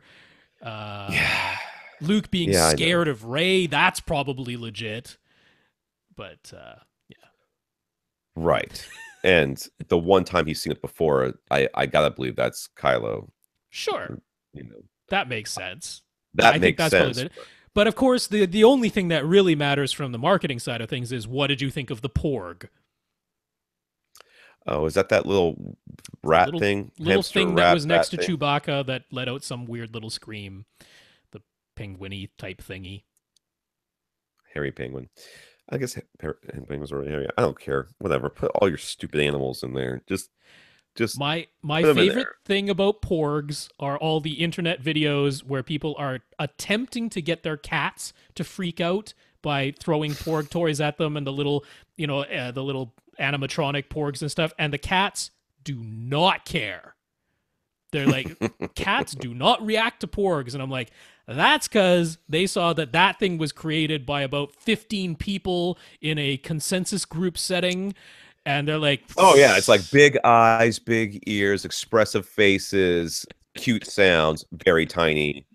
It checks off all the boxes of the little boys and girls are going to want to sleep with these. They're tribbles. Aren't they tribbles? They're tribbles. No, tribbles didn't have faces. Tribbles were just puffballs. Yeah, but it's the same idea. Yeah, it's stupid. Whatever. I don't really care about that. Those are our reactions to the latest trailer, David. Interested to see the movie. More interested to see the Black Panther trailer. Looked awesome. Looks so good. Really interested to see what that, I think it's going to end up being another formulaic movie. Marvel's like, hey, don't fix it. Like I said, I didn't finish much, except the thing that, it may be because I fell asleep at the end. Did they go to a dance at any point in this? A homecoming dance? There was. Okay, I slept through that part. Okay, good to know. Because if not, I felt like it was just sort of a play on this whole Spider-Man's coming back home. They definitely didn't spend very much time at the homecoming dance, but there was a homecoming dance. It existed. So tired. All right, we're going to deal with Bobby and Matt next week. Okay. For all you cat people, there is not zero chance I might own a cat pretty soon. Ooh. I have a cat that's living outside my house, and he, I'm not sure, is very adorable and wants to come in very badly, and has been hanging out outside the cat house quite a bit. And yesterday I almost let it in. So we'll see if that happens. We'll see if cat is capable of destroying my speakers, in which case I will soon be sans cat.